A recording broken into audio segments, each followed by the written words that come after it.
All right, guys, so today we're going to talk about stop obsessing. Get the SP off the pedestal. Let's start making you the number one priority in your mind and in your life, and really about stepping into that self-concept where you know how amazing and incredible you are. So you don't want to miss this.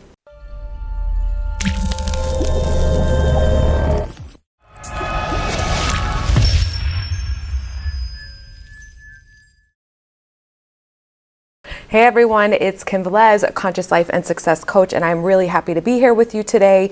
Before we dive in, if you feel like you are struggling manifesting your SP back, or you're just not really sure, maybe you're new to all of this, definitely check out my free video. It's a very lengthy video training that I did, and I have not put it anywhere on social media, nor will it ever be. And it's really about understanding the mistakes that a lot of people make that I've seen when they're coming new to law of assumption and everyone is you pushed out and manifesting the specific person, and what can you do to move out of that so you actually get what you want. All right, link is below, definitely check that out. So let's talk about not obsessing about the SP. So there's a difference of persisting versus obsessing. And obsessing, to me, I'm going to give you my opinion of it, is when I'm really in a desperate state and I'm like obsessively trying to figure out how can I get this in my experience because I am so distraught without it, or I feel like it's the only answer to helping me not feel or think the thoughts and feelings that I'm currently in that moment, which are negative.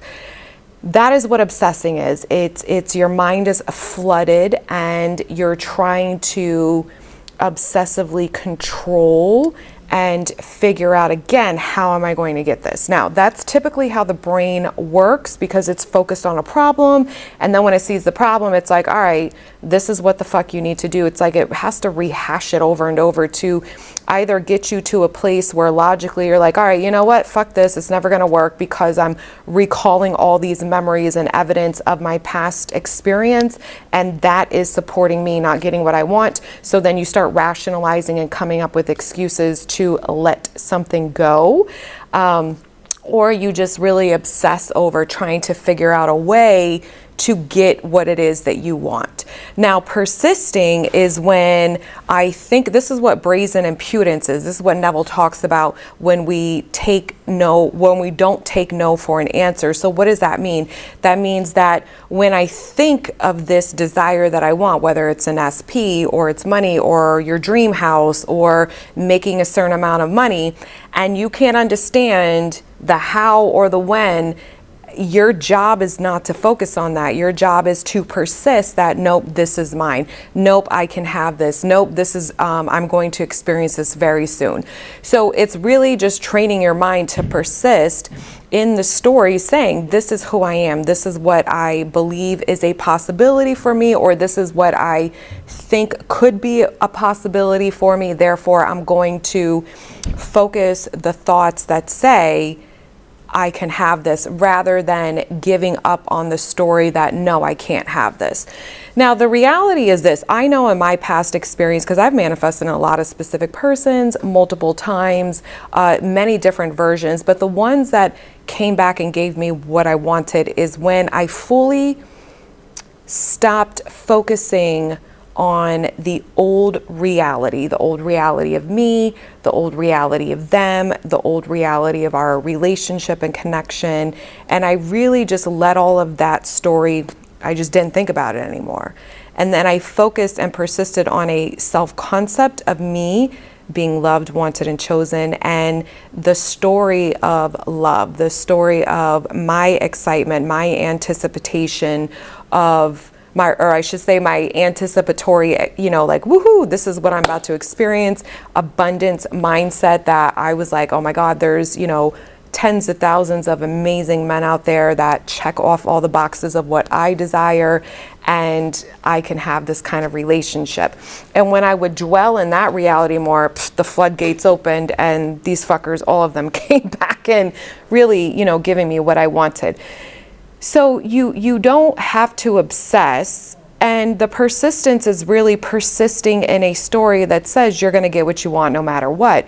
It says that I don't got to stay locked into an old story of me and an old story of my reality based off my current experience, or I should say even better, your past experiences, because I know I can get what I want. Even if I don't know that, I'm going to persist in the self-concept that, you know what, just because I haven't received this in the past from this specific person, or even if it's other people in your life, doesn't mean that I'm doomed to never have it. So I'm going to start training my mind to persist rather than obsess. I don't have to change anything outside of me. I don't have to control anyone or a situation outside of me, so I don't need to obsess about it. I just need to change my thinking, and that requires persistence. That requires observation and awareness of what is actually going on in my mind, what is my internal programming, since that is what's manifesting my reality, and then changing the story until I've accepted this new story as truth for me.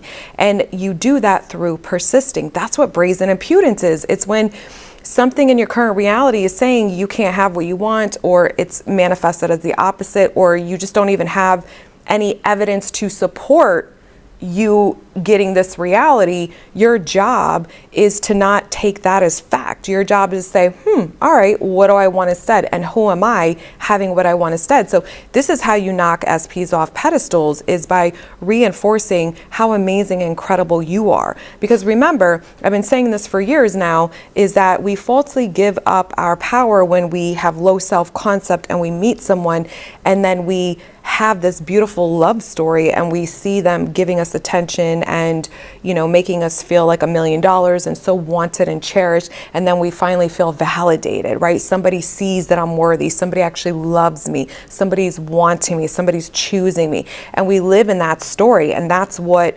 creates those good feelings. That's what creates that reality in the beginning, until your fucking insecurities get triggered. And then your dominant story takes over. So your job is just to persist in how amazing and incredible you are, trusting in the unseen. Why do you need it now? If you need anything right now, this fucking second, which really you don't, even if you're fucking thirsty as fuck, you're still alive in the second. You're still alive in this moment.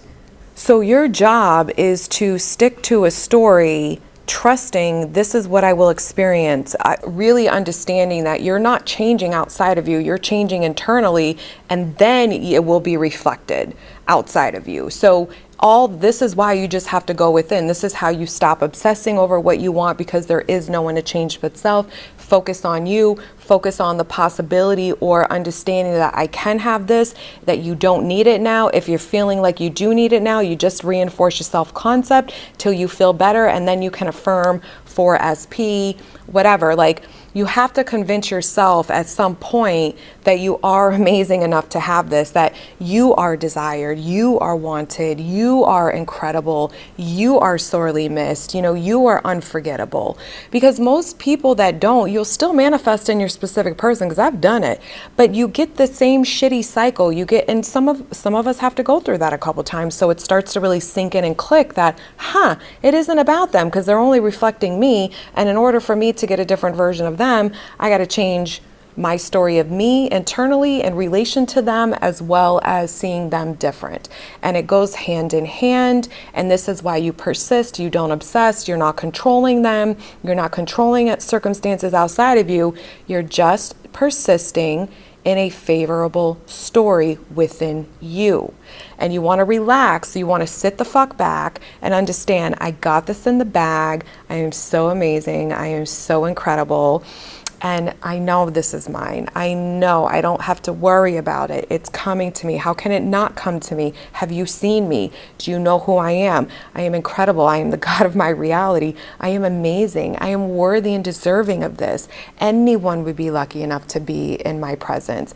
I am beautiful on the inside as I am on the outside. I just keep getting better and better every day. Whatever the story is that personally makes you connect to the version of you that is loved, wanted, chosen, safe, secure, valued, living the life of their dreams, that is the goal.